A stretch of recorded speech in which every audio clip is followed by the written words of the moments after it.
Hello friends, welcome to UPSC वाला foundation. सभी friends का बहुत बहुत स्वागत है। तो आज की क्लास में देखो, क्लास 7 अर्थ एनवायरनमेंट आपका चैप्टर नंबर 3 है और इसमें एक और बहुत ज्यादा इंपॉर्टेंट कॉन्सेप्ट को हम समझने वाले हैं, जो कि है हमारा अर्थ चेंजिंग अर्थ, हमारी बदलती पृथ्वी।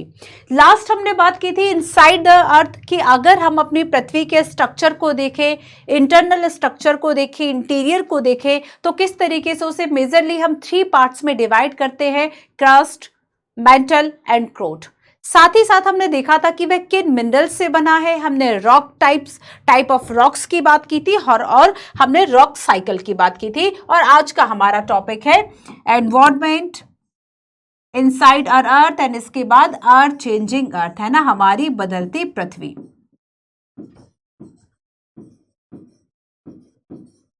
हमारी बदलती पृथ्वी, ये हमारा आज का टॉपिक है, ठीक है। फिर देखो, इसके बाद एयर है, वाटर है, ह्यूमन एनवायरनमेंट है, लाइफ इन द डेजर्ट्स।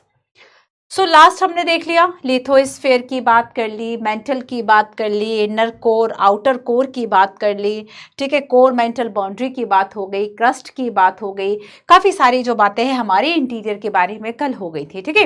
अब देखो, आज की क्लास में हम बात करने वाले हैं अर्थ चेंजिंग अर्थ, ठीक है, अर्थ चेंजिंग अर्थ। सबसे पहले तो ये देखो कि हम इस टॉपिक में पढ़ने क्या क्या वाले हैं।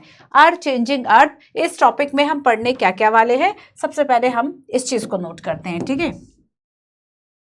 अर्थ चेंजिंग अर्थ,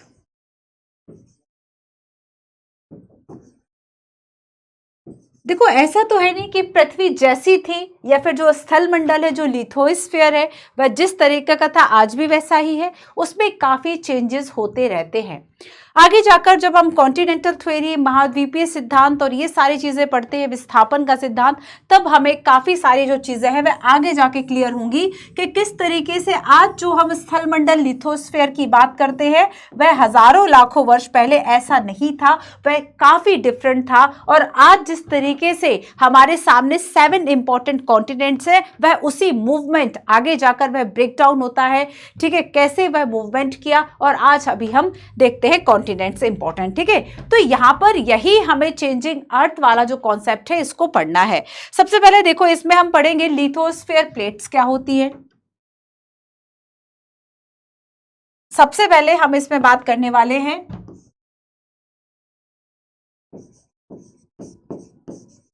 लिथोस्फीयर प्लेट्स, ठीक है। जो स्थल मंडलीय जो प्लेट है उसकी हम बात करेंगे। और यहां पर हम क्या देखते हैं कि ये जो प्लेट्स है वह एक जैसी नहीं रहती है हमेशा, वह स्थिर नहीं रहती है, वह स्टेबल नहीं है, बल्कि उसमें मूवमेंट हो रहा है। और ये मूवमेंट जो है वह कुछ इस तरीके का होता है कि हमें समझ ही नहीं आता कि इंडियन प्लेट जो है जिस पर अभी हम हैं वह भी मूवमेंट उसमें भी हो रहा है, लेकिन चूंकि वह इतना स्लोली होता है कि हमें उसका आभास नहीं हो पाता। तो देखो, स्थल मंडलीय प्लेट्स में हम मूवमेंट की बात करते हैं, ठीक है। ये जो प्लेट्स है इसमें मूवमेंट होता है, इसमें गति होती है, ठीक है। और याद रखना कि ये जो मूवमेंट है यह कुछ फोर्सेस के कारण होता है, ये जो मूवमेंट है वह कुछ फोर्सेस के कारण होता है। और इसके पीछे 2 रीजन है, 2 फोर्स काम करते हैं। एक तो है आपका एंडोजेनिक फोर्स, एक है आपका exogenic force. Endogenic and exogenic force, ठीक है, इंडोजेनिक और एक्सोजेनिक फोर्स। जानेंगे आगे कि आखिर ये दोनों है क्या। और जब हम इंडोजेनिक फोर्स की बात करते हैं, मतलब पृथ्वी के अंदर जो फोर्सेस हैं वह आ रहे हैं, जब हम इंडोजेनिक फोर्स की बात करते हैं तो यहां पर हम अर्थक्वेक एंड वोल्केनोज की बात करते हैं, ठीक है। एंड हम यहां पर वोल्केनो की बात करते हैं, ज्वालामुखी की बात करते हैं, ठीक है। नेक्स्ट देखो, ये तो हो गया आपका लिथोस्फीयर प्लेट्स की बात कर ली। अब हम यहां पर नेक्स्ट जो कॉन्सेप्ट हम समझेंगे वह होगा आपका, देखो, अर्थक्वेक और वोल्केनो जो है वह थोड़ा सा डिटेल में देखेंगे, ज्यादा नहीं, थोड़ा डिटेल में, ठीक है। इसके बाद हम बात करेंगे मेजर लैंड फॉर्म्स की। मेजर लैंड फॉर्म्स, पृथ्वी की जो प्रमुख स्थलाकृतियां होती है, पृथ्वी की जो प्रमुख स्थलाकृतियां होती हैं, ठीक है। और एक बात और आप सभी याद रखिएगा बच्चों की, ये जो मेजर लैंडफॉर्म्स बनते हैं यानी surface on the earth surface, ये किसके परिणाम होंगे? ये एक्सोजेनिक फोर्स का एक तरीके से रिजल्ट होते हैं। अब देखो, अगर हम मेजर लैंडफॉर्म्स की बात करेंगे तो इसमें हम पढ़ना है हमें इसके अंतर्गत, देखो अब इसमें भी हम डिवाइड करेंगे। फॉर एग्जाम्पल जब हम रिवर की बात करेंगे तो यहाँ पर जो रिवर है वह किस किस तरीके के जो लैंडफॉर्म्स है वह डेवलप करती है, वह बनाती है। और ऐसे में यूपीएससी क्या करता है, क्वेश्चन आपसे पूछ लेता है। 4-5 उसने लैंडफॉर्म्स लिख दिया और पूछ लिया कि ये ग्लेशियर्स के हैं, ये रिवर्स के हैं, है ना, या फिर ये विंड के हैं। इस तरीके से क्वेश्चन पूछा जाता है। तो वर्क ऑफ द रिवर की हम बात करेंगे, ठीक है। और हम यहां पर देखेंगे, चलो खैर ये आगे बताती हूं क्योंकि थोड़ा सा ज्यादा है। यहां पर हम मेजर लैंडफॉर्म्स में रिवर की बात करेंगे, रिवर क्या काम करती है, ठीक है। यहां पर हम वर्क ऑफ सी वेव्स, समुद्री तरंग, ठीक है, सी वेव्स जो समुद्री तरंग होती हैं, समुद्री तरंग की बात करेंगे। तीसरा इसमें जो हमें पढ़ना है, वर्क ऑफ आइस या ग्लेशियर्स, है ना। अगर हम ग्लेशियर्स या हिमनद की बात करते हैं, ठीक है, जो आइस की रिवर्स होती हैं, यह किस तरीके से वर्क करती है और ये कौन कौन से इस तरह के लैंडफॉर्म्स जो है वे बिल्ड करते हैं, उसकी बात करेंगे।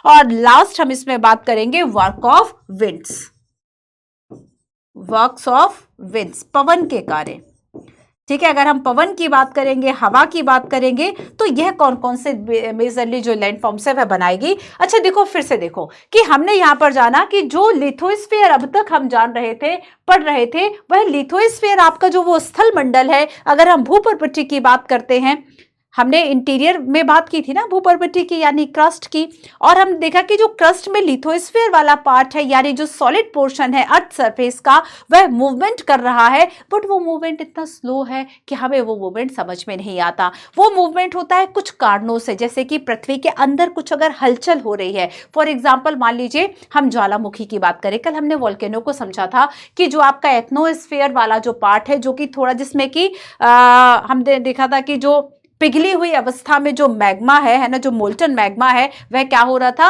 वह पृथ्वी की सतह पर आ रहा था। तो ये सारी बातें कल हमने की और उसमें हमने जाना था कि वो वोल्केनो पृथ्वी के अंदर से आ रहा था, इसलिए इसको हम क्या कहेंगे, इंडोजेनिक फोर्स कहेंगे। और जो ऐसे बल होते हैं, जो ऐसे फोर्सेस होते हैं जो कि वाटर और विंड जो है वह लगाएंगे या फिर ग्लेशियर्स लगाएंगे, उसको हम एक्सोजेनिक फोर्स कहेंगे, ठीक है। इसको अंतर्जनिक बल, ये बाहरजनिक बल, ठीक है, अंतर्जनिक और बाहरजनिक।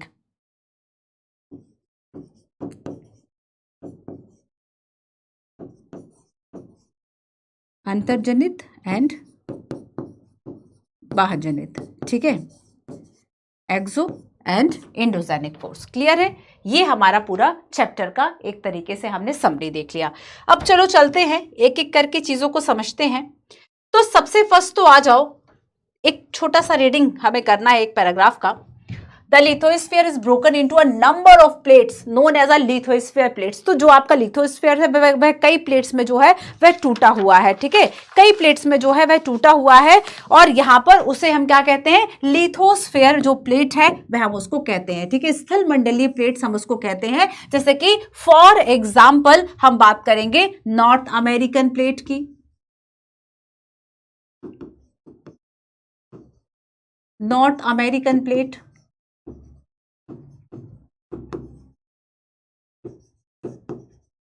ठीक है, अंटार्कटिक प्लेट, अंटार्कटिक प्लेट और इंडियन प्लेट, ठीक है, भारतीय जो प्लेट है इंडियन प्लेट। तो ये क्या हो गया, ये हमने देखा कि यहां पर ये इस तरीके से लिथोस्फीयर कई प्लेट्स पे जो है वह टूटा हुआ है। You will be surprise to know this that these plates move around very slowly just a few millimeter each other, few millimeter each other. अब इनका जो ये मूवमेंट है वह इतना ज़्यादा स्लो होता है कि हमें महसूस ही नहीं हो पाता कि अरे ये जो लिथोस्फीयर है जिस पर हम रह रहे हैं ये पूरा मूवमेंट कर रहा है।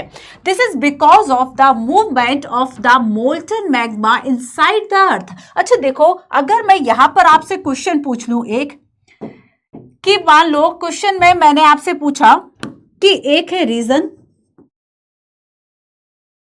ठीक है, असर्शन और रीजन वाले आपने कथन और कारण वाले क्वेश्चंस देखे हैं ना, एक है रीजन और एक है मान लीजिए उसका रिजल्ट है या असर्शन है, एक है रिजल्ट। और इस तरीके से आपको लिख दिया जाए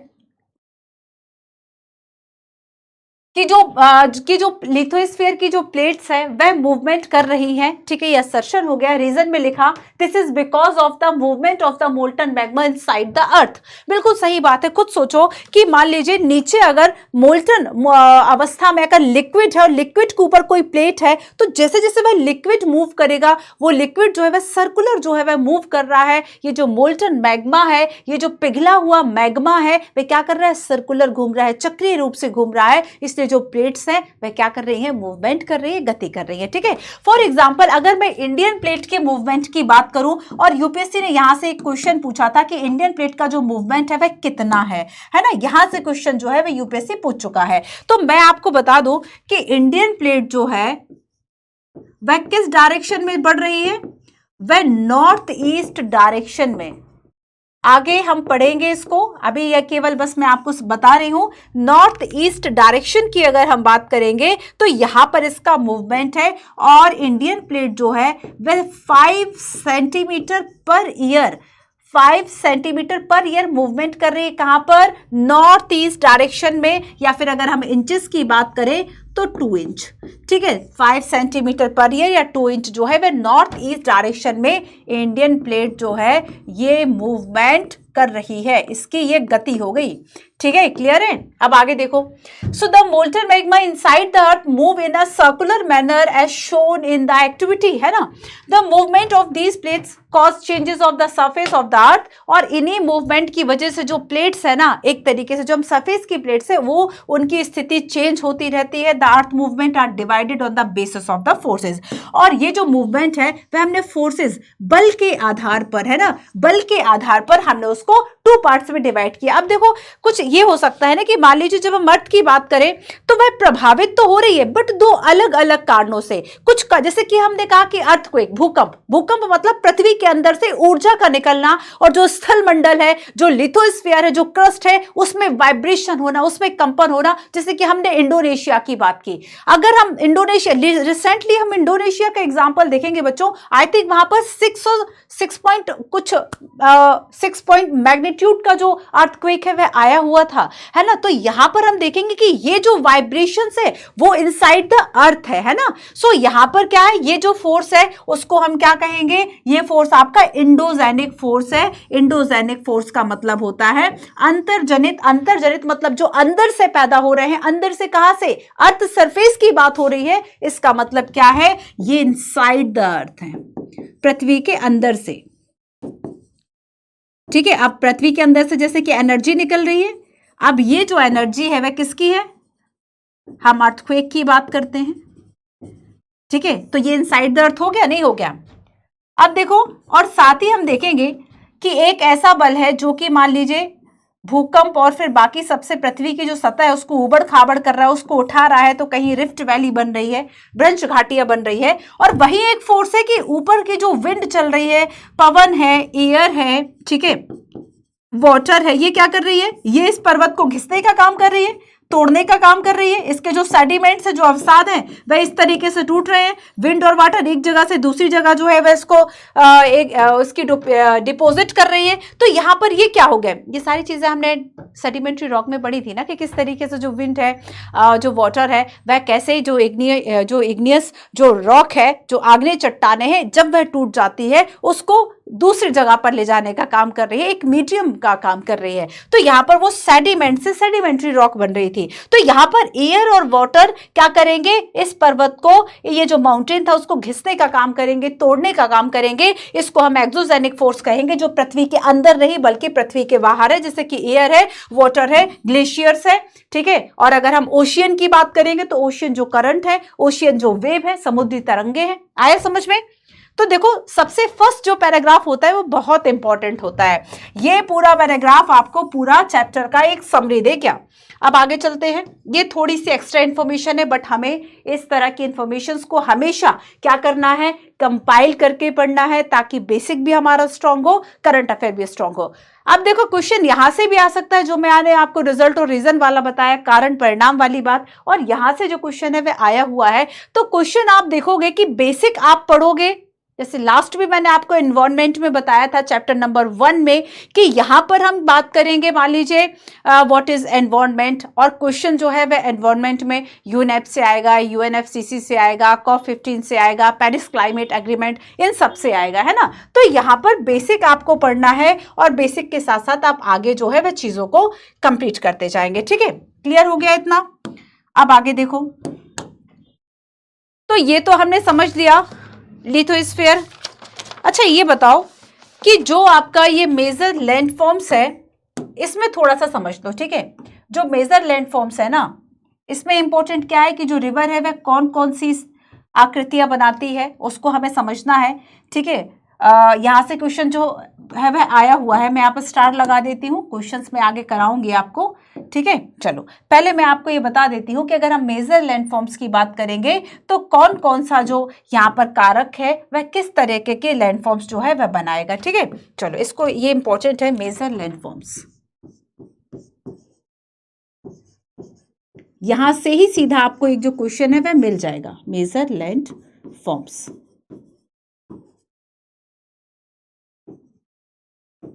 प्रमुख स्थलाकृतियां। ठीक है, मेजर लैंडफॉर्म्स। सबसे पहले हम बात करते हैं कि अगर हम देखें वर्क ऑफ अ रिवर, इसमें वर्क ऑफ अ रिवर, ठीक है, कि जो नदी है वह किस तरीके का वर्क कर रही है और किस तरीके के जो लैंडफॉर्म्स है वह बना रही है, बिल्ड कर रही है। और देखो इसमें सबसे पहला होगा वाटरफॉल, इसमें फर्स्ट होगा वाटरफॉल, जलप्रपात।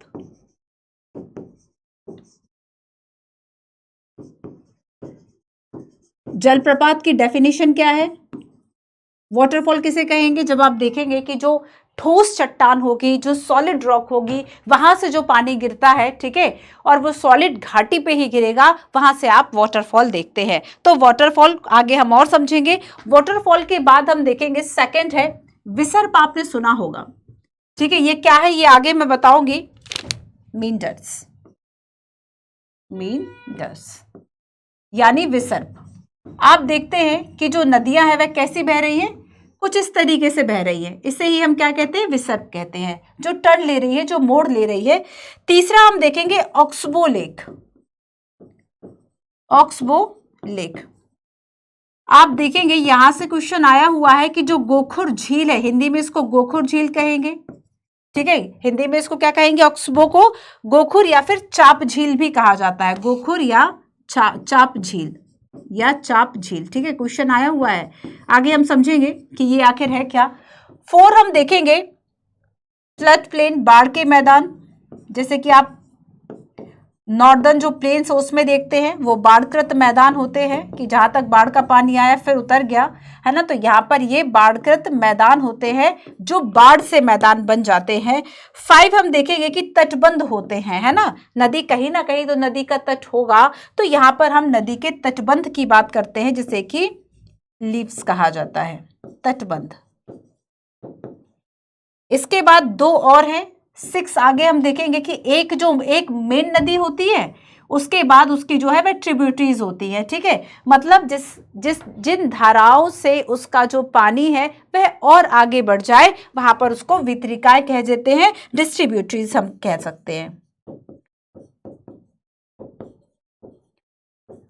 नदी का जो पानी है, ऐसी धाराएं जो दूसरी जगह पर ले जाए, है ना, मुख्य नदी से हटा के, उसको क्या कहा जाएगा, वितरिका या डिस्ट्रीब्यूटरीज। पर देखो 7 और लास्ट है इसमें डेल्टा। डेल्टा नदियां कहां बनाती हैं, सबसे लास्ट वाले पोर्शन पे, जब समुद्र में वह मिलने वाली होती है, लेकिन उसके पहले भी वह ऐसे एरिया में बहती है जहां पर दलदली एरिया बन जाता है, जैसे कि सुंदरबन का डेल्टा।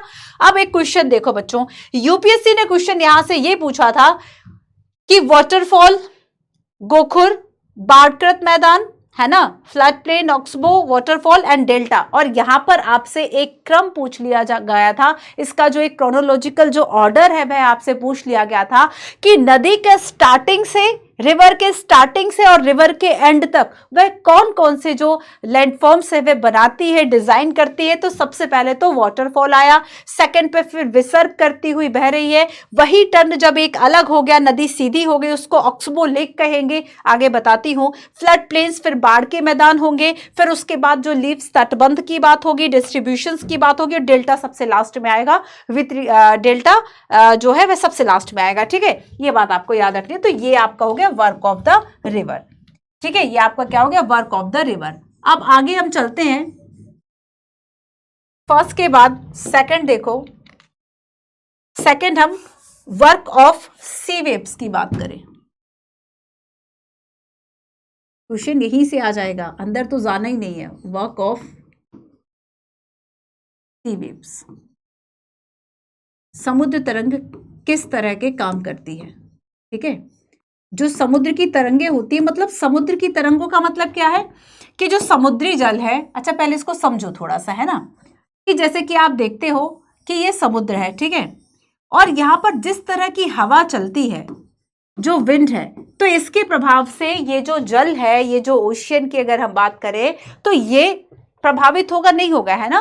तो यहां पर इस तरह की जो तरंगे उठ रही हैं, वेव्स और बाकी प्रभाव से, वो किस तरह के जो लैंडफॉर्म से वह बनाएगी। तो सबसे पहले देखो, इसमें एक होगा सी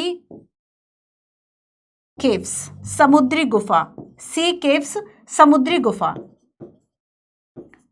ठीक है, अब समुद्र में आप सोचोगे कि समुद्री गुफा कैसे बनेगी, क्या समुद्र के अंदर बनेगी? नहीं, जैसे कि आप देखते हो कि समुद्र में भी कुछ ऐसे पर्वत खड़े होते हैं, है ना, कुछ ऐसी चट्टानें होती हैं जो समुद्र में डूबी हुई होती है, तो उन पर लगातार वर्क करके केव टाइप के, गुफा टाइप की बना देना, वह केव हो गया। अब देखो, जब यह गुफा दूसरी तरफ से भी खुल जाती है, तब हम देखेंगे कि यहां पर एक मेहराब टाइप का बन जाता है, जिसे सी आर्ट्स कहा जाता है। ठीक है, सी आर्ट्स जो है वह कहा जाता है, इसे कहा जाता है तटीय मेहराब।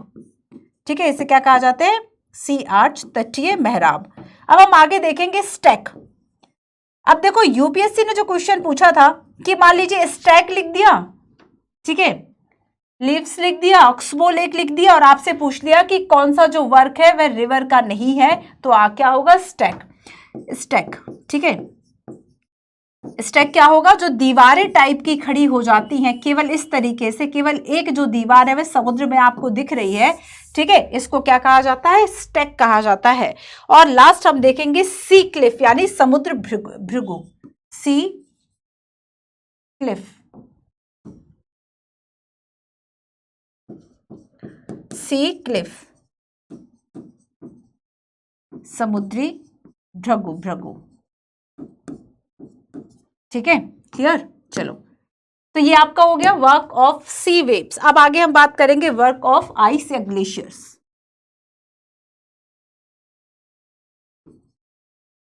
Works of ice. ठीक है, अब देखो, ये जो आइस है या ग्लेशियर है, हिमनद है, ये किस तरह के जो लैंडफॉर्म से भी डिजाइन करेगा। तो इसमें देखो, हिमनद, अगर हम ग्लेशियर्स की बात करें, सबसे पहले तो ये देखो, ये क्या है, ये रिवर ऑफ आइस है ना, ये क्या है, ये एक तरह से बर्फ की नदियां होती हैं, और ये क्या बनाएगी, डीप हेलोस, डीप होलोस, यानी बहुत गहरे गर्त बनाती हैं। और इसके अलावा ये बनाएंगी ग्लेशियल मोरेन्स, ग्लेशियल मोरेन्स, है ना, MORAINES, ये मतलब हिमनद के जलोढ़ होते हैं, ये हिमनद जलोढ़, है ना, जैसे जो सेडिमेंट टाइप के होते हैं ना, सेडिमेंट टाइप के, वही बस ग्लेशियर उसको बना रहा है, हम उसको क्या कह रहे हैं, ग्लेशियल मोरेन्स, हिमनद जलोढ़। ठीक है। और अब है इसमें 4 और लास्ट आपका, हमने वर्क ऑफ रिवर की बात कर ली, वर्क ऑफ वेव की बात कर ली, ठीक है। अब लास्ट और देख लो, इसमें सरल है, देखो ध्यान से पढ़ोगे ना बच्चों, सरल है, इतना ज्यादा आपको टफ नहीं लगेगा। अब आपका बचा आइस हो गया, work of sea wave, river and work of wind, work of winds है ना, पवन के कार्य। अब जो वायु है, पवन है, वह जो विंड है वह किस तरीके के, इस तरह के जो फॉर्म्स है वह बनाएगी, उस पर और बात करते हैं, ठीक है। तो यहां पर देखो मशरूम रॉक्स बनाएगी, ये शेल छत्रक इनको कहा जाता है, मशरूम रॉक छत्रक शेल, छत्रक शेल, ठीक है। सेकंड होगा बालू टिब्बा सैंड ड्यून्स,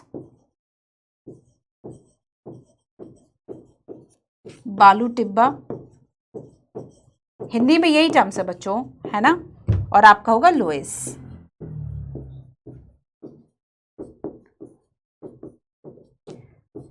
अब ये आपको करना है याद, ये है मेजर लैंडफॉर्म्स, है ना, प्रमुख स्थलाकृतियां। तो रिवर क्या क्या बना रहा है, वेव्स क्या बना रहा है, आइस ग्लेशियर की बात करेंगे और विंड की बात करेंगे, ठीक है। साइड व्यू, तब इसका स्क्रीनशॉट ले लो, बहुत इंपॉर्टेंट है। तो ये तो लगभग आपका हो गया। अब हम थोड़ी सी जो बात है वह करते हैं इंडोजेनिक एक्सोजेनिक फोर्स पे और अर्थक्वेक और वॉल्केनोस पे, ठीक है। अर्थक्वेक एंड वॉल्केनोस पे हम थोड़ी सी जो चर्चा है वह करते हैं। इसमें देखो अर्थ मूवमेंट जो है वह बताया हुआ है एक टेबल में काफी अच्छे से, कि जो अर्थ मूवमेंट कर रहा है उसमें इंडोजेनिक फोर्स होंगे, एक्सोजेनिक फोर्स होंगे। इंडोजेनिक है ना, इंडोजेनिक मतलब ये सडन फोर्सेस होते हैं। ये फोर्सेस कैसे होंगे, सडन होंगे, बहुत जल्दी हो जाते हैं। जैसे कि भूकंप की हम बात करें, हम उसे रोक नहीं सकते और वो इतने सडन होते हैं। इंडोनेशिया में आ गया 6 मैग्नीट्यूड का, 7 मैग्नीट्यूड का, बस हो गया। तो यहां पर आपको कोई चेतावनी नहीं है कि बहुत धीरे धीरे। अब जैसे जलवायु परिवर्तन की हम बात करेंगे तो क्लाइमेट चेंज क्या है, क्लाइमेट चेंज सडन है क्या, नहीं, क्लाइमेट चेंज सडन नहीं है ना। हालांकि वह एंडोजेनिक फोर्स की बात नहीं हो रही उसमें, लेकिन एक एग्जांपल कि क्लाइमेट चेंज जो है वह 30 सालों में हो रहा है, ठीक है, 20 सालों में हो रहा है, तो वो जो है वह सडन नहीं होगा। बट अगर हम अर्थक्वेक की बात कर ले, वोल्केनो की बात कर ले, लैंडस्लाइड्स की बात कर ले, अभी अभी रोड बनी हुई थी हिमाचल, शिमला और इस तरह के एरियाज में जो हाई एल्टीट्यूड एरिया है, और वहां पर लैंडस्लाइड हो गया, सब चला गया। तो ये सारी चीजें क्या, ये सडन फोर्सेज है, नहीं पता चलेगा आपको, ठीक है। अब आगे आगे जैसे हम देखेंगे बिल्डिंग माउंटेन्स, अगर पर्वत निर्माण हो रहा है, जैसे कि अगर हम हिमालय की बात करें या और भी जो इस तरीके से पर्वत बनते हैं, माउंटेन्स बनते हैं, ये इनका एक स्लो प्रोसेसर है। ये नहीं है कि आज यहां पर माउंटेन था, नहीं, कल अचानक से देखा तो एवरेस्ट माउंटेन जो 8848 आपका मीटर है वह आ गया। तो यहां पर हम देखेंगे बच्चों कि कुछ इस तरीके के सडन फोर्स होते हैं और कुछ स्लो फोर्सेस होते हैं, जैसे कि बिल्डिंग माउंटेन्स। अब सेकेंड एक्सोजेनिक में आपका क्या होगा, जैसे कि आपके एरिजनल एंड डिपोजिशनल, अपक्षय और निक्षेपण से संबंधित है, जैसे कि रिवर है, विंड है, सी वेव्स एंड ग्लेशियर्स है, ठीक है। और इस तरीके से जो लैंडफॉर्म्स है उसका इवोल्यूशन होता है। अब आगे हम चलते हैं और सबसे पहले हम बात करते हैं वॉल्केनो की। तो सबसे पहले तो ये याद कर लो कि जो ये वॉल्केनो है वह कहां से हो रहा है, पृथ्वी के ऊपर से हो रहा है कि अंदर से हो रहा है। सो इनसाइड अर्थ है ना, और अगर इनसाइड अर्थ है इसका मतलब क्या है, ये किस फोर्स में आएगा, ये इंडोजेनिक में आएगा। बस यही चीजें आपको याद रखनी है, ठीक है। अंतर्जनित लिख लो भाई, अंतर्जनित भी लिख लो, इंडोजेनिक फोर्स है ये ज्वालामुखी जो है ये अंतर्जनित बल का परिणाम है, ठीक है। चलो अब आगे देखते हैं इसके कुछ इंपॉर्टेंट पॉइंट्स। देखो सबसे पहले तो ज्वालामुखी क्या है, अ वोल्केनो इज अ वेंट, है ना, इन द अर्थ क्रस्ट। पृथ्वी की अगर हम सतह की बात करें तो एक खुला हुआ, एक ओपन जो है, एक वेंट है, एक छिद्र है, through which molten material erupt suddenly, जहां से क्या होता है कि जो पिघला हुआ मैग्मा है, पिघला हुआ पदार्थ जो है, एटमॉस्फेयर का हमने पढ़ा था ना कि उसमें मोल्टन जो है वह मैग्मा है और वहां से वो बाहर आता है। तो जिस वेंट से, जिस ओपनिंग वेंट से ये बाहर आएगा, और जो गैसेस है, जो ऐश है ना, जो वेपर है, ये सारे जो लावा है, ये सब जहां से फूटेगा उसे हम क्या कहेंगे? वॉल्केनो कहेंगे, उसे हम क्या कहेंगे? ज्वालामुखी कहेंगे। ठीक है, उसे हम क्या कहेंगे बच्चों? ज्वालामुखी कहेंगे। अच्छा आगे देखो कि यहां पर तो भूपर्पटी पर वह छिद्र जहां से पिघला पदार्थ बाहर आता है, पिघला पदार्थ या मैग्मा लिख लो, जो मैग्मा है, ठीक है, वह बाहर आ रहा है, ये आपका ज्वालामुखी हो गया, वॉल्केनो हो गया। तो इससे गैसेज है। अब यूपीएससी ने क्वेश्चन ये पूछा था कि इससे क्या क्या बाहर आएगा, ठीक है, इससे क्या क्या बाहर आएगा। अगर मान लो यूपीएससी ने लिख दिया कि भाई इससे गैसेस बाहर आ रही, तब डिफरेंट, ठीक है, इस चीज को मान लो ना भाई कि अगर नहीं भी पता कि कौन कौन सी गैसेस आ रही, तब तो ठीक है कि कुछ तो इनसाइड, अगर हम अर्थ की बात करें तो कुछ ना कुछ तो आ ही रहा होगा ना। काफी सारी गैसेज है और ये सारी चीजें डेफिनेटली आ रही होंगी। अगर हम राख की बात करें, ऐश की बात करें, गैसेस की बात करें, डेफिनेटली बाहर आएंगी। तो यहाँ पर केवल इससे मोल्टन जो मैग्मा है वो नहीं आ रहा है, इसके अलावा और भी काफी सारी चीजें आ रही। अब देखो यहाँ पर एक पॉइंट लिखा है जो कि है क्रेटर। अब देखो क्रेटर का मतलब क्या होगा? क्रेटर, हिंदी में भी इसको क्रेटर ही कहा जाएगा। ठीक है, अब देखो ये क्रेटर का काम क्या होगा, क्रेटर किसको कहेंगे, तो ये भी आपको जानना है। तो याद रखना, क्रेटर का मतलब होगा कि जहां से वॉल्केनिक जो मैटर है वह बाहर आता है। क्रेटर मतलब जहां से जो वॉल्केनिक जो मेटेरियल है, वॉल्केनिक जो मेटेरियल है ये बाहर आएगा। ठीक है, जो गैसेस है, जो ऐश और बाकी सारी चीजें हैं, ये क्या होगा? इजेक्टेड होगा, ये इजेक्टेड होगा। तो बेसिकली एक बाउल शेप का बन जाता है, आपने देखा होगा, है ना। इसको एक बार देख लेना, आप देखेंगे कि ये जो है एक बाउल शेप का एक डिप्रेशन, जो एक गड्ढा है वह बन जाता है। ठीक है, अब देखो, अब नेक्स्ट यहां पर आपको दिख रहा है वेंट। वेंट मतलब एक ऐसा पाइप जहां से जो पदार्थ है वह ऊपर की तरफ आ रहा है, तो ये वेंट हो गया। ठीक है, वेंट मतलब निकास, हिंदी में इसको निकास लिख लो। वेंट हो गया, वेंट मतलब क्या? निकास, हिंदी में इसका वेंट लिख लो या फिर निकास लिख लो। ठीक है, और देखो ये जो पिघला हुआ पदार्थ है ये क्या है? ये लावा है। ठीक है, लावा है, तो मतलब ये जो मैग्मा है नीचे से, देखो जो ये नीचे से आ रहा है बच्चों, इसको हम यहाँ पर कह देंगे पृथ्वी के नीचे जो है ना, तब हम इसको मैग्मा कहते हैं। लेकिन जैसे ही ये अर्थ सरफेस पर आता है, हम इसको क्या कह देते हैं? लावा कह देते हैं। क्लियर हुआ? हम इसको क्या कह देते हैं? लावा कह देते हैं। ठीक है, तो लावा का मतलब क्या है? ये जो मोल्टन रॉक है ना, ये जो मोल्टन रॉक्स है, ये जो चट्टानें जो पिघली हुई है, जो पृथ्वी के अंदर से आ रही है, उसी को हम लावा कह रहे हैं। ये लिक्विड फॉर्म में है। ठीक है, अच्छा एक इंपॉर्टेंट वो देख लो, एक फैक्ट, कि अगर हम वर्ल्ड के लार्जेस्ट अगर हम वॉल्केनो की बात करें, वर्ल्ड, किसी को पता है क्या? वर्ल्ड का लार्जेस्ट एक्टिव, वो भी एक्टिव, सक्रिय, जिससे आता रहता है ये मैग्मा बाहर, है ना, तो उसको एक्टिव कहेंगे। तो वर्ल्ड लार्जेस्ट एक्टिव वॉल्केनो, सक्रिय ज्वालामुखी, कहां पर है? ये यूएसए में है, हवाई मोना लोआ, है ना, हवाई मोना लोआ, यूएसए में है हवाई मोना लोआ। ठीक है, क्लियर है? तो ये क्या है? वर्ल्ड का लार्जेस्ट एक्टिव वॉल्केनो है। अच्छा एक और देख लो, अगर हमने, आपने माउंट किलिमंजारो सुना होगा, कहां पर है ये? बताओ जरा। पढ़ा चुकी हूं वैसे, मैं इसलिए नहीं बता रही मैं। अगर हम माउंट किलिमंजारो की बात करें, ठीक है, तो याद रखना कि ये हम देखेंगे लगभग सेकंड या थर्ड लार्जेस्ट पे आएगा। ये इसकी जो हाइट है 5895 मीटर है, 5895 मीटर है। और अगर हम हवाई मोना लोआ की बात करें तो ये सबसे ज्यादा हाईएस्ट पर है। ये कितना है? 9170 मीटर इसकी हाइट है। 9170 जो मीटर है ये इसकी हाइट है। क्लियर? अब हम बात करते हैं थोड़ा सा इसके बारे में इंडिया की भी। तो अगर हम इंडिया में देखें कहाँ कोई एक्टिव वॉल्केनो है, तो अंडमान में बैरन आइलैंड आप सभी ने सुना होगा। ठीक है, अब नहीं सुना तो मैं आपको बता देती हूँ, यूपीएससी ने 2019 में क्वेश्चन भी पूछा था। अब देखो क्वेश्चन कहाँ से आया, क्वेश्चन पूछा यूपीएससी ने 2019 में। इस क्वेश्चन का आंसर आगे बताऊंगी जब मैं अंडमान निकोबार सारी चीजें पढ़ाऊंगी। ठीक है, बाकी आप सभी चाहें तो मुझे इस क्वेश्चन का आंसर बता सकते हैं। मैं एक बार क्वेश्चन आपको पढ़ के बताती हूँ। 3 स्टेटमेंट दिए हुए थे। फर्स्ट है the Barren Island volcano is an active volcano located in Indian territory. Barren Island lies about 140 kilometer east of Great Nicobar. The last time of Barren Island volcano erupt was in 1991 and it has remained inactive since then. 1991 के बाद ये सक्रिय ही नहीं है। क्या ऐसा है? अच्छा देखो, तो यहां पर बैरन वॉल्केनो अंडमान आइलैंड इंडिया, ये भी काफी फेमस है। ठीक है, अगर हम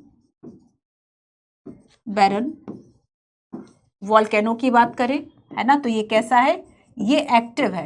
एक्टिव मतलब जिससे जो मैग्मा है, लावा है, वह बाहर आता रहता है। ये अंडमान आइलैंड में है।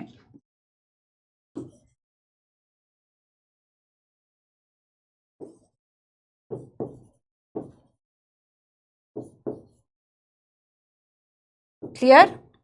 तो ये आप याद रख लो, यहां से क्वेश्चन भी आया हुआ था, इसलिए मैं चीजों को आपको बता दे रही हूं। ठीक है, तो आपको थोड़ा सा ये क्लियर हो गया ना, कुछ एक्स्ट्रा इन्फॉर्मेशन भी हमने जान ली। चलो अब हम बात करते हैं अर्थक्वेक की। ठीक है, अब हम बात करते हैं अर्थक्वेक की। सबसे पहली बात, अर्थक्वेक का मतलब क्या है? जैसे कि अभी तक हमने बात की कि जो लिथोस्फीयर की जो प्लेट्स है वह मूवमेंट कर रही हैं। तो ये जो मूवमेंट है ये कुछ सेंटीमीटर हो रहा है, ये कुछ इंच हो रहा है। जैसे कि हमने इंडियन प्लेट की बात की कि इंडियन प्लेट जो है वह लगभग 5 सेंटीमीटर नॉर्थ ईस्ट की तरफ हर साल खिसक रही है। ये भी क्वेश्चन यूपीएससी ने पूछा था। अब बच्चों यहां पर ये जो क्वेश्चन पूछा, ठीक है, यहां पर सीधा मूवमेंट पूछ लिया और इसमें भी एक फैक्ट आपसे पूछ लिया गया। अब आगे देखो, वो तो बहुत स्लोली था, है ना। अब अर्थक्वेक इंडोनेशिया की बात करते हैं, लेटेस्ट एग्जांपल।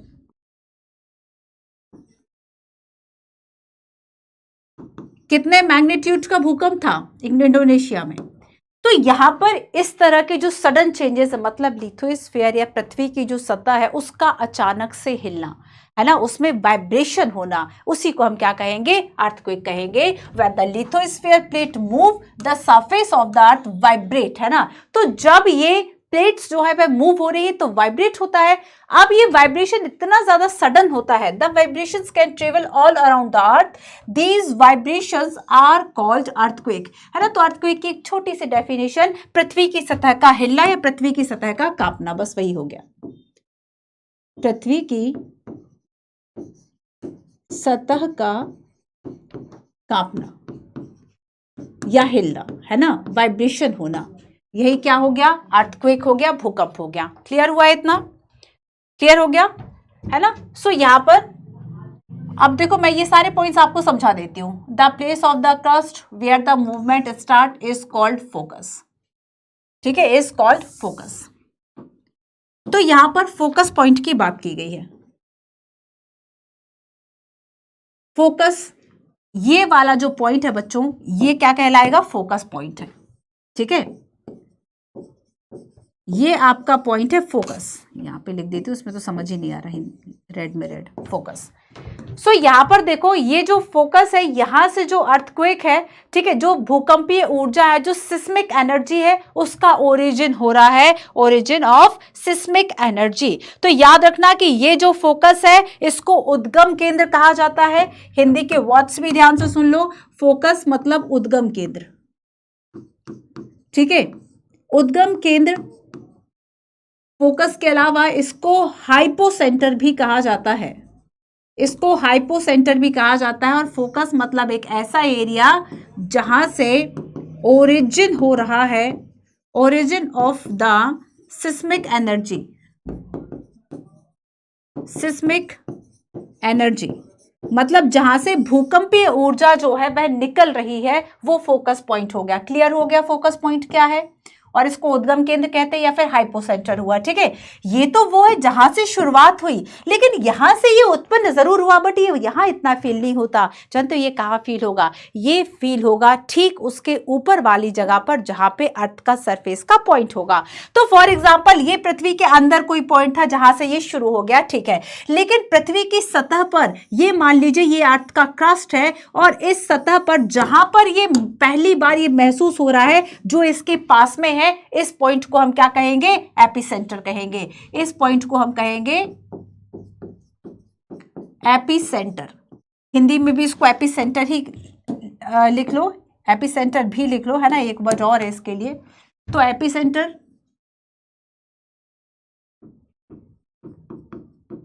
इसको हम कहेंगे ये आपका था उद्गम केंद्र, है ना, हिंदी में उद्गम केंद्र था। और ये हुआ बच्चों आपका इंग्लिश में अधिकेंद्र, है ना, इसको हम कहेंगे अधिकेंद्र। अधिकेंद्र मतलब वह स्थान जहां पर भूकंप की जो ऊर्जा है, जो एनर्जी है, वह सबसे पहले महसूस हो रही है ना। तो यहाँ पर याद रखना कि वह प्लेस जो कि कहां पर है? सरफेस के ऊपर है और ठीक इसके नजदीक है, उसको हम एपिसेंटर कहेंगे। क्लियर है? तो एपिसेंटर मतलब ये वाला पार्ट हो गया, एपिसेंटर मतलब ये वाला पार्ट हो गया जो कि अर्थ के सरफेस पर है, और यहाँ पर जो भूकंपीय ऊर्जा है, सिस्मिक एनर्जी जो है, वह महसूस हो रही है। क्लियर? अच्छा, ये बताओ कि ज्यादा अगर ग्रेट डैमेज हुआ तो वो डैमेज कहाँ होगा? ये डैमेज जो है वह एपिसेंटर पर होगा। ठीक है, ये सिस्मिक एनर्जी जहां से पैदा हो रही है, यहां नहीं, बल्कि जो एपिसेंटर है यहां पर ग्रेट डैमेज होगा। ये वो वाला पार्ट आपका है। क्लियर है? क्लियर है? अच्छा देखो, एक बात और सुनो कि हमने कहा सिस्मिक एनर्जी है। अब ये जो सिस्मिक एनर्जी है, इसको जो मेजर करेगा, the earthquake is measured with a machine called a seismograph.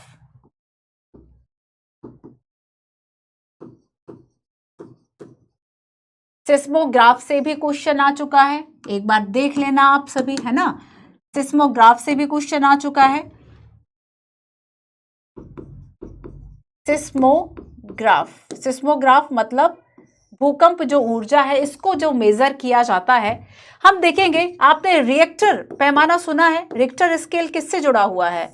Richter scale, है ना। तो रिएक्टर जो स्केल है उससे मेजर किया जाता है अर्थक्वेक को। और याद रखना कि अगर जो अर्थक्वेक है, चलो नेक्स्ट पॉइंट, नेक्स्ट पे बता देती हूँ क्योंकि कुछ कुछ पॉइंट्स इंपॉर्टेंट हैं। तो यहां पर हम बात कर रहे हैं किसकी? अर्थक्वेक की।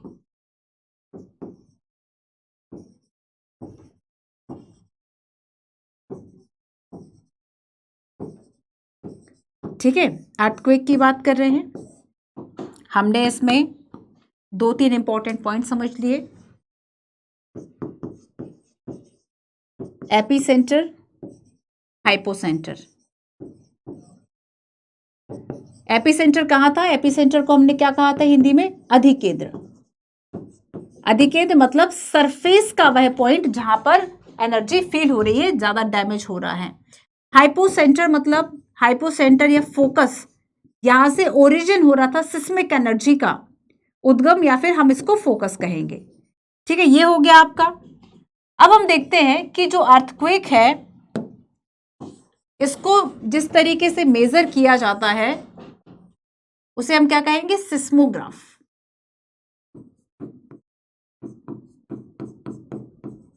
यूपीएससी ने क्वेश्चन पूछा सिस्मोग्राफ और रिक्टर एंड बाकी सबसे, मैं आपको बताती हूं। ठीक है, तो मशीन जिससे मेजर किया जाएगा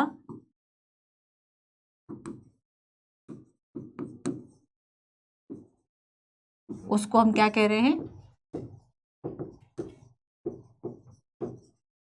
सिस्मोग्राफ। ठीक है, सिस्मोग्राफ। साथ ही देखो, यहां पर हम 2 पैमाने सुनते हैं बच्चों। एक तो आपने रिक्टर स्केल सुना होगा, जिसकी बात इस चैप्टर में की गई है, और जिसकी बात इस चैप्टर में नहीं की गई है, आपने मर्केली जो स्केल है वह भी सुना होगा। ठीक है, आपने मर्केली स्केल जो है वह भी सुना होगा।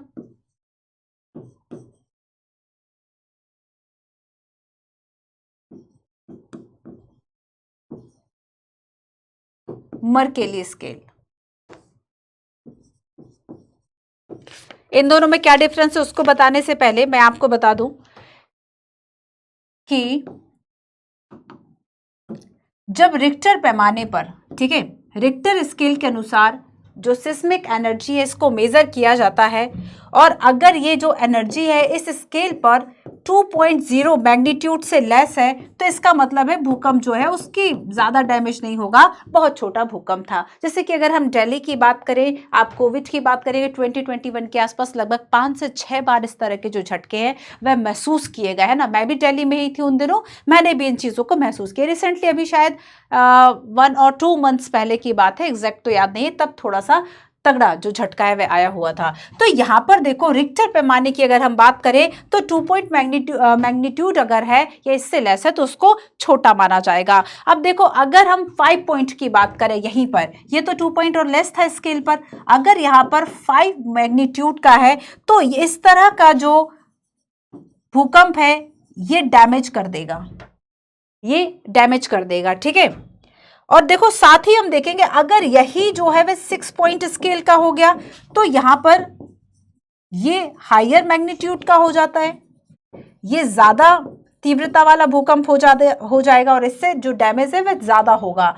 और साथ ही देखो अगर हम 7 पॉइंट देखें इस स्केल पर कि कोई भूकंप अगर 7 पॉइंट मापा गया है मैग्नीट्यूड, तो बच्चों यहां पर ये तो हायर एक तरीके से डैमेज हो जाएगा। यहां पर ये बहुत ही सबसे ज्यादा भयावह होते हैं, ठीक है। ये इनको मेजर अर्थक्वेक कहा जाता है, इनको मेजर अर्थक्वेक कहा जाता है, ठीक है। अब थोड़ा सा हम करंट अफेयर से भी चीजों को जोड़ लेते हैं। फॉर एग्जाम्पल जैसे कि मैंने यहां पर मेजर अर्थक्वेक की बात की, और एक बात और सुनना बच्चों कि जैसे, खैर वो आगे बता दूंगी, जैसे हम इंडोनेशिया की बात करें तो ये 6 पॉइंट मैग्नीट्यूड का था, मतलब इस श्रेणी का था, ठीक है। तो यहां पर मैं एग्जाम्पल आपको बताती हूं, एक तो इंडोनेशिया का, ठीक है, ये लगभग 5 नहीं 6 मैग्नीट्यूड का होगा, ठीक है। ये जो आया था ये कहीं कहीं आपको 5.9 मिलेगा। एक्चुअली क्या है, 2-3 भूकंप जो है वे आए हुए थे, तो यहाँ पर 2-3 झटके यहाँ पर महसूस किए गए थे, तो इसका जो 6 पॉइंट मैग्नीट्यूड पर इसको मेजर किया गया था। साथ ही देखो आपने एक और भयावह दुर्घटना जो है अभी तक के मेजर अगर हम भूकंप की बात करें विश्व के, तो उसमें से गुजरात का भुज भूकंप आपने सुना होगा। बच्चों जो गुजरात का अर्थक्वेक था ये 2001 में आया था, 2001 में, और देखो कुछ सेकंड जो है वह तबाह कर देते हैं, और ऐसे में गुजरात का जो भूकंप है वह 2 मिनट तक वहां पर जो लिथोस्फीयर है, जो वहां का अर्थ सरफेस है, वह 2 मिनट तक हिला था। और इसका मैग्नीट्यूड जानते हो कितने पर आया था? 7.7 मैग्नीट्यूड का था। गुजरात के अगर हम अर्थक्वेक की बात करें बच्चों, 7.7 मैग्नीट्यूड का था ये भूकंप, आप खुद सोचिए। और 2 मिनट तक पूरे वहां पर जो पृथ्वी है, जो सरफेस है, वह हिलती रही थी। और ऐसे में यहां पर डेथ का आंकड़ा जानते हो, 14,000 से ज्यादा लोग मारे गए थे, और लगभग 1,60,000 लोग ऐसे थे जिनको इंजरी हुई थी, घायल हुए थे। इकोनॉमिक जो लॉस हुआ था, जो इंफ्रा लॉस हुआ था, वो तो सब छोड़ दो। अच्छा, उसके बाद जब आप डिजास्टर मैनेजमेंट पढ़ते हो पेपर 3 में, उस वक्त आप इसको पढ़ते हो अर्थक्वेक को, ठीक है, क्योंकि एक ये इंपॉर्टेंट डिजास्टर जो है वह माना जाता है। तो हम देखते हैं कि अगर हम गुजरात भूकंप की बात करें तो इसकी केस स्टडी में भी आपको पढ़ना होता है कि किस तरीके से गुजरात के भूकंप के बाद वहां की गवर्नमेंट ने इतने ज्यादा, चाहे क्रेन हो या फिर और भी इस तरह के इंफ्रा जो है वह बना लिया, लेकिन अब भूकंप रोज तो आते नहीं है, तो किस तरीके से सारी जो कंडीशंस है और जो हम ये कह सकते हैं कि एक आर्थिक दबाव जो है वह बन गया है ना। तो यहाँ पर ये क्या हो गया, ये हमने थोड़ा सा करंट से भी जोड़ लिया। अच्छा देखो, मैं आपको बता रही थी कि रिक्टर स्केल और मर्केली स्केल की अगर हम बात करें तो इन दोनों के बीच में डिफरेंस क्या है, तो यूपीएससी ने यहां से एक जो क्वेश्चन है वह पूछा हुआ है। चलो रिक्टर पैमाने की हम बात करते हैं सबसे पहले, ठीक है। तो देखो बच्चों, जो रिक्टर पैमाना है, measure the amount of energy, इसमें क्या मेजर किया जाता है? Measure the amount of energy, मतलब कितनी जो ऊर्जा है वह निकली है उसको मेजर किया जाता है, और उसी आधार पर ये 2.5, 6, 7, 7.7 इनको देखा जाता है, ठीक है। साथ ही देखो 1 मैग्नीट्यूड की अगर हम बात करें कि मान लीजिए भूकंप जो है वह 5 से 6 अगर आ गया, तो यहां पर जो वन मैग्नी, ये सेंटेंस भी यूपीएससी ने पूछा हुआ था कि अगर जो ये ऊर्जा है ना, ये अमाउंट ऑफ एनर्जी अगर ये 1 मैग्नीट्यूड बढ़ जाती है, इसका मतलब उसका जो प्रभाव है वह 10 टाइम्स बढ़ जाता है। कितने टाइम्स बढ़ जाता है? इसका जो प्रभाव है 1 मैग्नीट्यूड, मतलब इसका याद रखना कि जो एनर्जी है वह 10 फोल्ड इंक्रीज हो जाएगी, 10 गुना 10 फोल्ड जो है वह इंक्रीज हो जाएगी। ठीक है, और लास्ट देखो, इसका जो मेजरमेंट है वह सिस्मोग्राफिक मेजरमेंट है। इसको मेजर कैसे किया जाता है? तो सिस्मोग्राफ मेजर किया जाता है। अब आ जाओ थोड़ा सा मर्केली स्केल पर। बेस्ड ऑन ऑब्जर्व्ड इफेक्ट, ये किस पर आधारित है?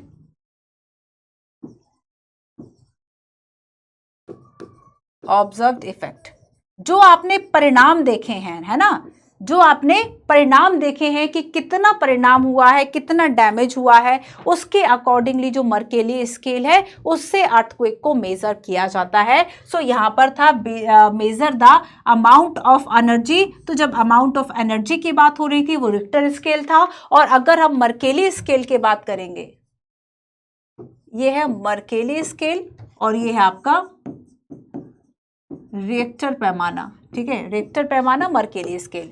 और ये किस पर मेजर करेगा? Measure the based on observed effect. साथ ही देखो इसमें तीव्रता को मापा जाता है, इंटेंसिटी को, है ना, इसमें क्या है, इंटेंसिटी को मापा जा रहा है। इसको इंटेंसिटी स्केल भी कहा जाता है, तीव्रता को मापा जाता है। इसके अलावा देखो वेव और एम्पलीट्यूड जो है वह इसमें चेक किया जाता है। ठीक है, तो ये क्या हो गया? ये मर्केली स्केल हो गया, ये आपका रिक्टर स्केल हो गया, ये अर्थक्वेक का हो गया आपका। ठीक है, एपिसेंटर, हाइपोसेंटर, ये भी आपको याद रखना है। क्लियर है इतना? आगे चले।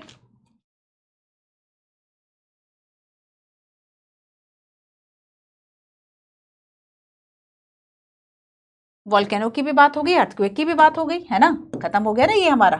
चलो अब हम आते हैं, इसमें अगर कुछ समझ में ना आए बच्चों पूछ लेना, है ना, वैसे इंटरेस्टिंग है, सब समझ में आ रहा होगा आई होप।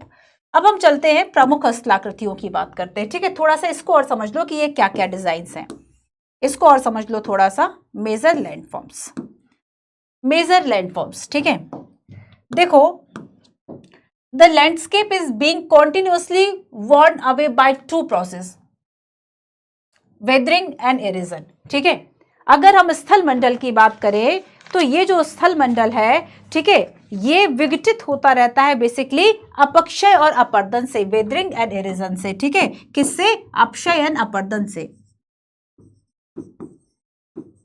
अपक्षय एंड अपर्दन। ठीक है, अपक्षय एंड अपर्दन से। तो अगर हम विदरिंग की बात करें, विदरिंग का मतलब क्या है? Is the breaking up of the rock in the earth surface. तो यहां पर जो अपक्षय है इसका मतलब क्या होगा? इसका मतलब होता है शैलो का टूटना, है ना, इसका मतलब क्या होता है? शैलो का टूटना। बस यही की टर्म है, बस इतना ही याद करो। देखो बहुत सारा है पढ़ने को, हो सकता है जब मैं पढ़ा रही हूँ तब आपको बहुत सरल लग रहा है, लेकिन जैसे ही आपने रिवीजन नहीं किया वैसे ये चीज़ें आपके लिए बहुत टफ बन जाती है। आप भूल जाते हो कि भाई वेदरिंग का मतलब क्या है, रीजन का मतलब क्या है, डिपोजिशन का मतलब क्या है, आप इस चीज़ को भूल जाते हैं। तो उसके लिए आपको बार बार रिविजन करना है। ठीक है, हो सकता है सरल लग रहा हो पढ़ते समय, लेकिन बच्चों बाद में टफ हो जाता है जब हमें चीज़ें रिकॉल नहीं होती। तो ये हो गया आपका अपक्षय। अब देखो जब हम अपर्दन की बात करेंगे, इरोजन की बात करेंगे, अपर्दन। ठीक है, तो यहां पर तो शैले जो है वह टूट रही थी, breaking up of the rock. अब यहां पर हम इरोजन जो है इसका मतलब ये क्या होता है? Wearing away of the landscape. And यहां पर आप देखोगे कि जो एजेंट होंगे, एजेंट मतलब जो पानी है ना, जो विंड है, ये क्या करेंगे? ये उसका और ज्यादा जो क्षय है वह कर देते हैं। तो एरोजन की जब हम बात करेंगे, halogen is the wearing away of the landscape by different agent like water, wind and ice, है ना। तो जो वाटर है, विंड है, आइस है, तो यहां पर हमने देखा कि इससे जो रॉक थी उसका और ज्यादा जो क्षय है वह हो गया।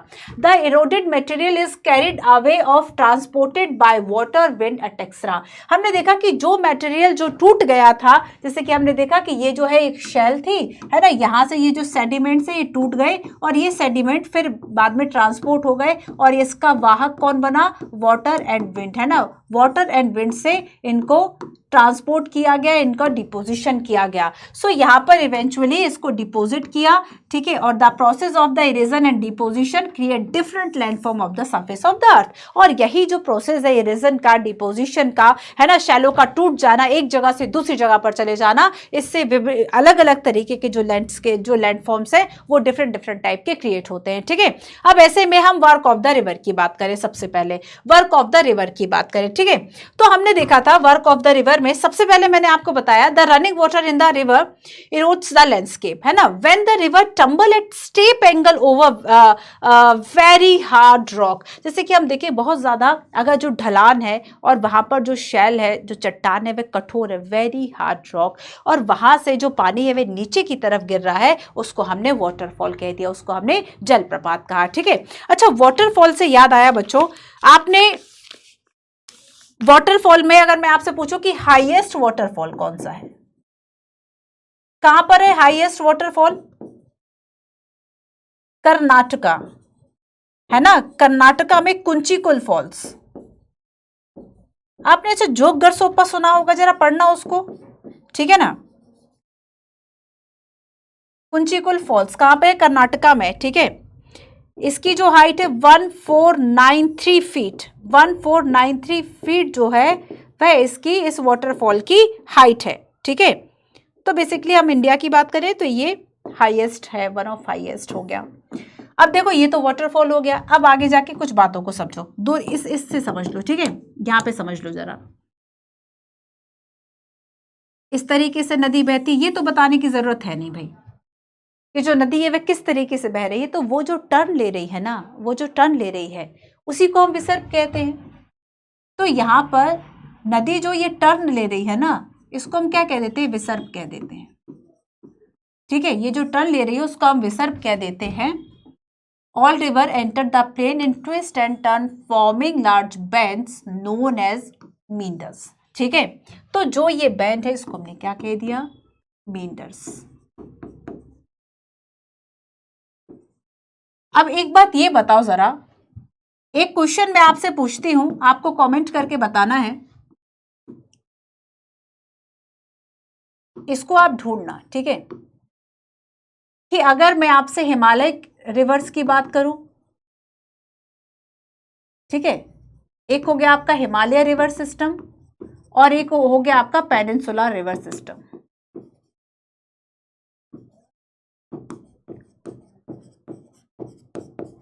आपको ये बताना है कि इन दोनों में से किस तंत्र की जो नदियां हैं, किस सिस्टम की जो रिवर है वह ज्यादा मींडर्स करेंगी, वह ज्यादा टर्न लेंगी, विसर्ग बनाएंगी, ठीक है। आप बताएंगे इस चीज को, कमेंट कीजिएगा, और क्यों। तो हमने देखा कि यहां पर कभी कभी आप इस तरह की झीलें भी देख लेते हैं। देखो कभी कभी क्या करती है कि मान लीजिए कभी कोई विसर्ग कुछ ज्यादा ही टेढ़ा हो गया, तब ऐसे में क्या होगा, और बीच में कोई डिपोजिशन, कोई अवसाद आ जाए कि नदी ही जो है अपने साथ कचरा बहा कर लाई है, और यहां पर क्या हुआ बच्चों कि ये इस विसर्ग को नदी छोड़ दी और नदी क्या हो, सीधी हो गई, नदी सीधी हो गई और जो विसर्ग बनाया था उसको छोड़ दिया। अब ऐसे में जो बची हुई ये नदी थी, है ना, जो नदी का ही एक बचा हुआ भाग था, इसको हमने झील कह दिया। अब देखो इसका तरीका, इसका थोड़ा सा शेप देख लो, इसका शेप देख लो, नदी इस तरह से बह रही थी, है ना, यहां पर इसको काट दो, तब ये किस तरह से शेप बन गया, कुछ इस तरह से शेप बन गया।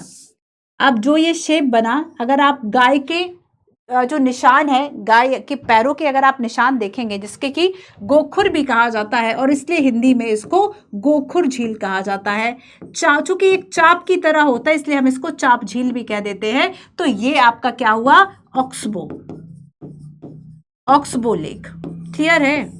ये आपका क्या है, गोखुर झील है, ऑक्सबो लेक है ना। सो यहाँ पर कभी कभी क्या होगा कि नदी अपना टर्न छोड़ती हुई सीधी हो गई और उसने वो जो टर्न वाला एरिया था उसको छोड़ दिया, वह झील बन जाती है। क्या आपको कोई ऐसी झील का नाम याद आ रहा है जिसे कि हम ऑक्सबो लेक कहें? साउथ इंडिया की वन ऑफ, अगर हम ऑक्सबो लेक की बात करें, साउथ इंडिया में एक लेक है, ठीक है, एक रिवर पर, नाम आप मुझे बताइएगा।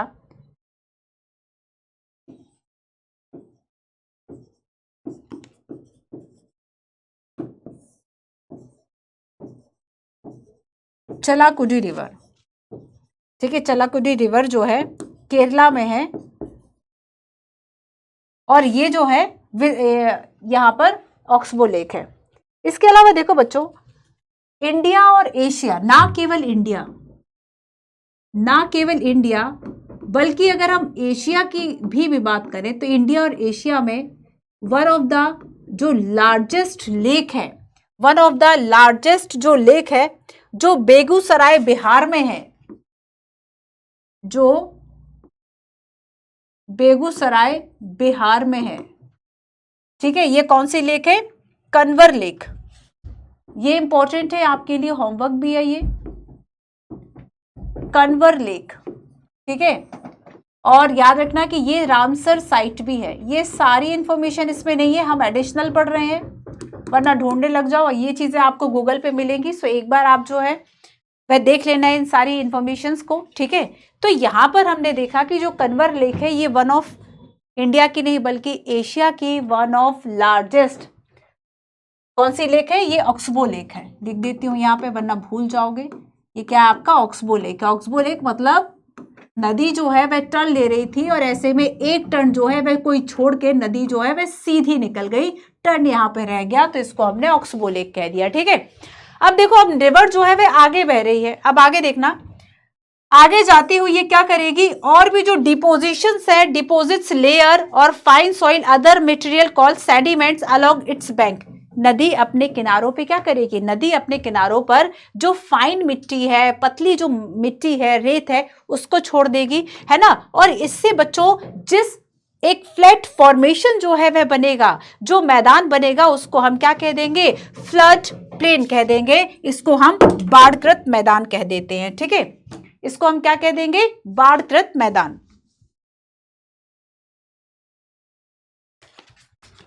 चलिए, फ्लड प्लेन,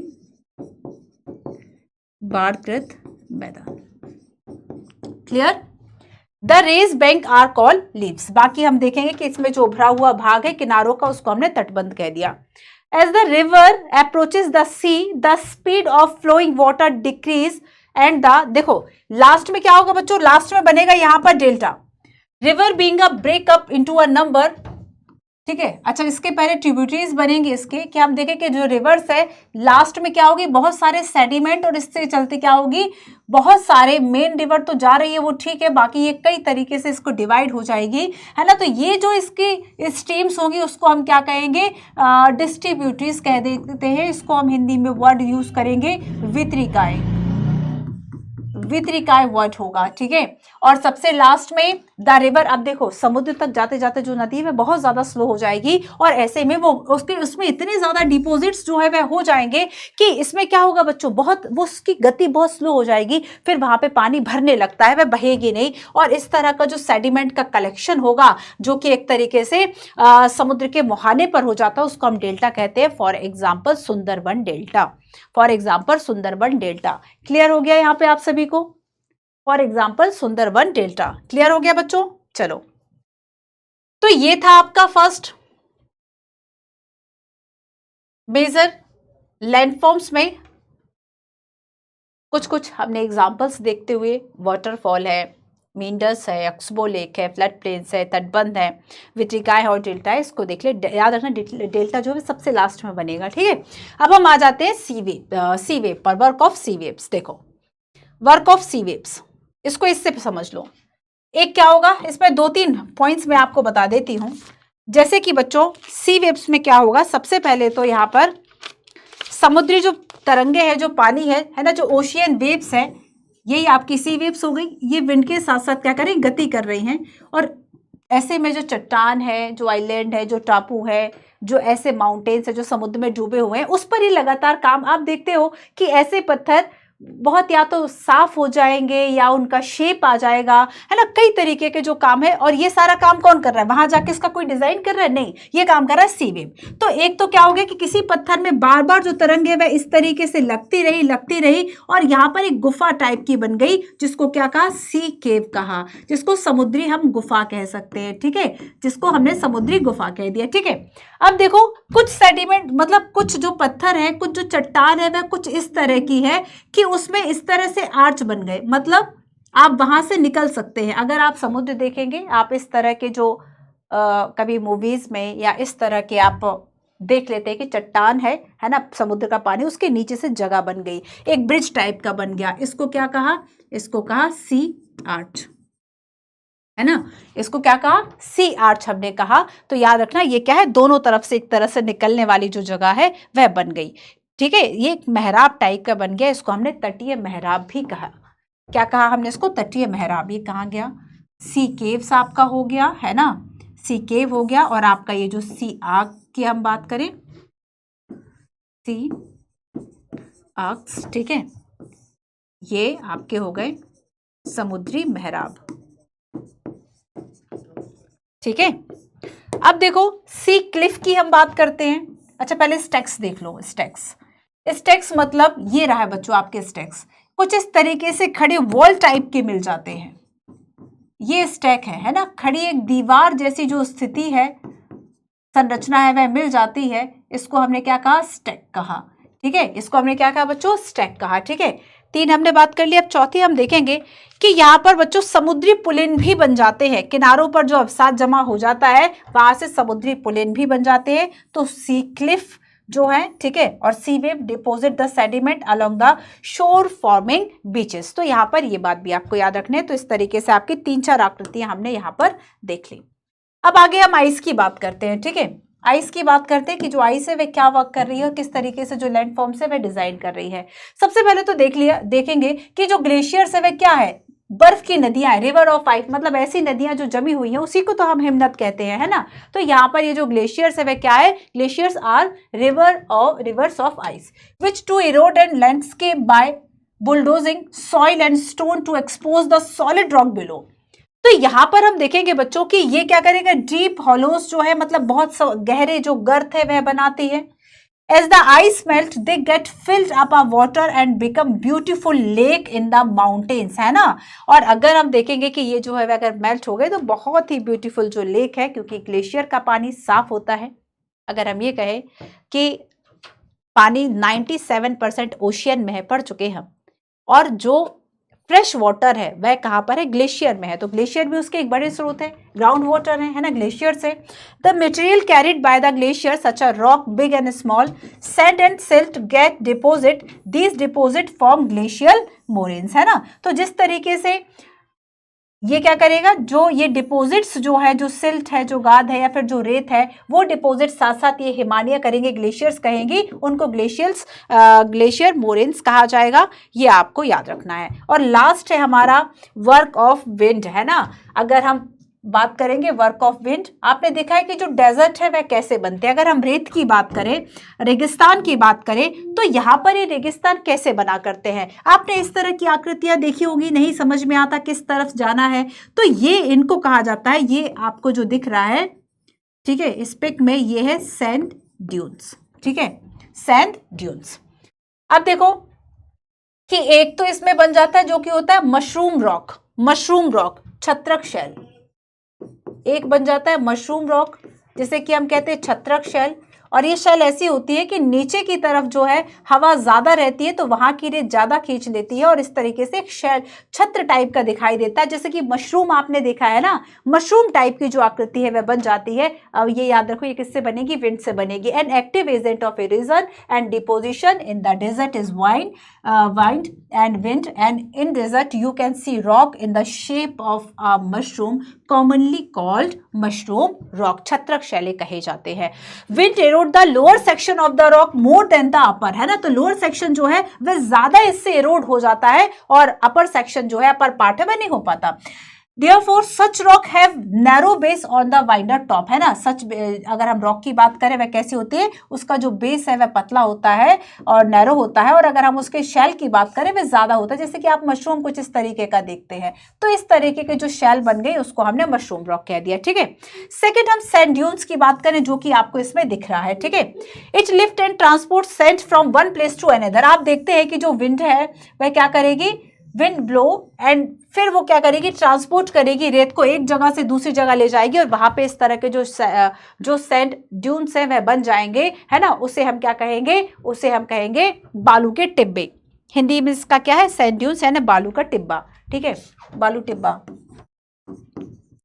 टीले टाइप के बन जाना, तो बालू टिब्बा उसके लिए वर्ड है ना। इस तरह से जो सैंड है एक जगह से दूसरी जगह गई और वहां पे इस तरीके से उसके इकट्ठी होते गई, उसको हमने सैंड ड्यून्स कह दिया। When the grain of sand is very fine and light and wind can carry it over very long distance when such sand is deposit in the large area. हम देखते हैं कि लार्ज एरिया में जो wind है हवा के चलते बहुत लंबी फैल जाती है और ऐसे मैदानों को क्या कहा जाता है, लोएस कहा जाता है। अब आप यूपीएससी आपसे पूछ ले कि जो लोएस है वह घास के मैदान है, गलत हो जाएगा। लोएस घास के मैदान है, क्या है लोएस, क्या है। या फिर आपसे कहा जाए कि ये जो बालू के टिब्बे हैं ये किसी और चीज से जोड़ दिया जाए तो गलत हो जाएगा बच्चों, है ना। या फिर आपसे कहा जाए कि जो मशरूम रॉक है ये समुद्र में होते हैं, तब वो भी गलत हो जाएगा। ठीक वैसे ही जैसे मैंने कहा कि जो लोएस है वह ग्रासलैंड है, गलत हो गया। तो लोएस किस तरीके के मैदान है, ये जहां पे जो सैंड है एक लार्ज एरिया में जो सैंड है वह डिपोजिट हो गई, उसे हमने लोएस कहा, है ना। Large deposition of loess is found in China. Clear, तो ये लोएस हो गए, क्लियर है। आओ थोड़ा सा एक्सरसाइज कर ले, है ना, थोड़े से क्वेश्चंस जो है वह देख ले। Why do the plates move, जो प्लेट्स है वह क्यों मूव होती है, फोर्स लगता है, endogenic exogenic force, endogenic basically. What are exogenic endogenic force, अंतर्जनित बाह्यजनित बल जो है वह क्या है, देखो इसको। What is erosion, how are flood plains form, कैसे बनते हैं ये। सैंड ड्यून्स जो है वह क्या है, अभी जिस मैंने आपको बताया। अगर यहाँ पे इसकी जगह लोएस पूछ लेता तो। हाउ आर बीचेस फॉर्म, है ना, अगर हम समुद्री पुलिन की बात करेंगे वह क्या है। What are oxbow lake, oxbow lake क्या है। इसके बाद आपको एक करेक्ट, अब मुझे लगता है कि बच्चों आप लगा लेंगे ना, जैसे कि which is not an original feature of sea waves, sea waves का कौन सा फीचर नहीं है, बीच, क्लिफ या सी केव, क्या नहीं है। The deposition feature of a glacier is flood plain, beach and moraine, क्या होगा इसका बताओ जरा। तो ये आपको कर लेने हैं, ठीक है। साथ ही देखो मैच द फॉलोइंग भी है, ग्लेशियर्स, मतलब ये इस तरह के आपके टॉपिक्स है या इस तरह के क्वेश्चंस हैं जिसे अगर कर लेंगे तो आपकी जो क्लैरिटी है वह ज़्यादा हो जाएगी। तो देखो आज की क्लास में हमने क्या क्या किया एक बार मैं आपको बता देती हूँ, देन अपने क्लास को ऑफ कर देते हैं। तो आज चेंजिंग अर्थ में जो आपका थर्ड चैप्टर था इसमें हमने देखा कि लिथोस्फीयर प्लेट्स जो है वह मूवमेंट कर रही हैं, उसके पीछे दो फोर्सेस काम करते हैं, इंडोजेनिक एंड एक्सोजेनिक। अगर हम अर्थक्वेक की बात करें एंड वॉल्केनो की बात करें ये इंडोजेनिक फोर्स का हिस्सा है। एक्सोजेनिक में अगर हम देखेंगे एक्सोजेनिक फोर्स से कई तरह के जो मेजर लैंडफॉर्म्स है वह बनते हैं, उसमें कि रिवर है, सी के वेव्स है, आइस है, ग्लेशियर्स है, विंड है, ये कई तरह के लैंडफॉर्म्स जो है वे डिजाइन करती है, बनाती है। फॉर एग्जाम्पल अगर हम मीन जेट की बात करें, ठीक है। और देखो अब आप यहाँ पे कंफ्यूज किस किस में हो सकते हो, आप वाटरफॉल तो आप समझ गए, आप इसके लिए तो रेगिस्तान नहीं जाने वाले, तो आपको मेन प्रॉब्लम आ सकती है, देखो मींडर्स में भी आ सकती है, ठीक है, आपको लिबिस में भी आ सकती है, ठीक है, या फिर इसके अलावा स्टैक्स जो वर्ड है इसमें आ सकती है, जो वर्ड अपने आप में कुछ डिफाइन नहीं कर पा रहे। जैसे कि यहाँ पर अगर सी क्लिफ है तब तो आप समझ जाओगे कि ये सी वेव से बना हुआ है, लेकिन केवल स्टैक लिखा हो, केवल अगर लिव लिखा हो तब आप नहीं समझ पाओगे, तब कंफ्यूज हो जाओगे, है ना। जैसे कि हम डीप हॉलोज की बात कर ले, अब आप नहीं समझ पा रहे कि ये जो डीप हॉलोज है ये वर्क ऑफ अ रिवर है या वेव्स है ना, तब बच्चों आपको दिक्कत होगी। ठीक वैसे ही जैसे कि मैं यहाँ पर लोएस की बात कर लूं तो लोएस क्या है और लेविस क्या है, ठीक है। तो इस तरीके से कंफ्यूजन आपको इन वर्ड्स में हो सकती है, ये आपको याद रखना है, क्लियर है। बाकी हमने देखा अर्थ मूवमेंट, एंडोजेनिक, एक्सोजेनिक, ठीक है। हमने वॉल्केनो की बात की, हमने देखा कि वर्ल्ड का अगर हम लार्जेस्ट देखें तो हवाई जो मोनालोआ है जो कि यूएसए में है, ये वॉल्केनो 9170 मीटर की हाइट पर है। क्रेटर क्या है, वेंट क्या है, लावा क्या है, मैग्मा क्या है, ठीक है। और ये सारी बातें हमने की, इसमें हमने जाना माउंट किलिमंजारो की हमने बात की। और इसके अलावा एक क्वेश्चन जो कि यूपीएससी ने पूछा था बैरन आइलैंड से लेकर, इसका आप मुझे जवाब कॉमेंट में देंगे। आगे आने वाले जब हम अंडमान निकोबार और ये सब पढ़ेंगे देन हम डेफिनेटली इस वॉल्केनो को भी करेंगे, ठीक है। तो यहाँ पर देखो नेक्स्ट हमने बात की फोकस की, सिस्मिक एनर्जी की, एपिसेंटर की, हाइपोसेंटर की। तो यहाँ पर हमने अर्थक्वेक को पढ़ा। बेसिकली अर्थक्वेक क्या है कि अगर हम देखें कि जो लिथोस्फीयर है या फिर जो अर्थ सरफेस है जब वह वाइब्रेट हो रही है वही आपका क्या है, अर्थक्वेक है ना। तो यहाँ पर देखो फोकस पॉइंट वो होगा जहां से जो सिस्मिक एनर्जी उसका ओरिजिन हो रहा है और जहां पर इसका प्रभाव पड़ रहा है ऑन द अर्थ सरफेस, उसको हम एपिसेंटर कहते हैं, जहां पर एनर्जी जो है वह महसूस हो रही है और ज्यादा डैमेज यही होगा। हमने देखा कि अगर 2 पॉइंट मैग्नीट्यूड पे आएगा इसका मतलब लिटिल है अर्थक्वेक, और वहीं 6 और 7 की बात करेंगे तो हाई मैग्नीट्यूड यानी यहां पर सुपर डुपर जो डैमेज है वह होगा। फॉर एग्जांपल हमने 2001 अगर हम गुजरात के भूकंप की बात कर ले, ये 7.7 मैग्नीट्यूड का था जिसमें कि लाखों लोग है ना, 1.6 लाख जो लोग हैं उनको इंजरी हुई थी। 1450 ये तो वो डेटा है जो गवर्नमेंट ने दिया।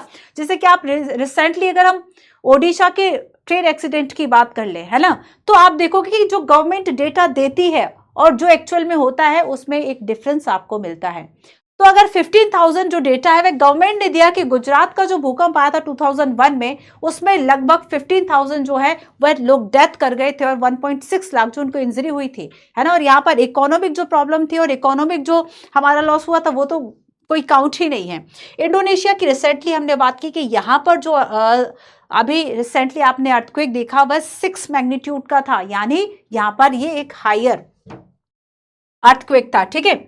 रिक्टर एंड मार्केली स्केल की बात की, एक पॉइंट जो याद रख लेना कि रिक्टर जो है वह अमाउंट ऑफ एनर्जी को मेजर करेगा, सिस्मोग्राफिक मेजर होगा। मार्केली स्केल की हम बात करेंगे तो ये ऑब्जर्व इफेक्ट पर होगा, है ना, ऑब्जर्व इफेक्ट पर होगा, इंटेंसिटी स्केल होगा। इसके बाद हमने लैंडफॉर्म्स में देखा है ना किस तरीके से अपक्षय, अपर्दर यानी वेदरिंग एंड इरेजन जो है किस तरीके से जो लैंडफॉर्म्स है वह सरफेस जो है वह चेंज होता रहेगा। और इसमें हमने इसके एजेंट में हमने क्या क्या बात की, हमने रिवर को देखा, ठीक है, रिवर को समझा, सी वेव्स की बात की, आइस की बात की और हमने विंड्स की बात की। चलिए तो आज की क्लास में बच्चों इतना ही। आई होप कि आपको क्लास में सारे पॉइंट समझ में आए होंगे। नहीं समझ में आए होंगे तो कॉमेंट कीजिएगा। नेक्स्ट जब हम रिविजन की क्लास करेंगे देन डेफिनेटली हम उसको कवर करेंगे और आपके जो कमेंट्स है उसको हम कंसीडर करेंगे। चलिए मिलते हैं हम अपनी नेक्स्ट क्लास में। So thank you so much.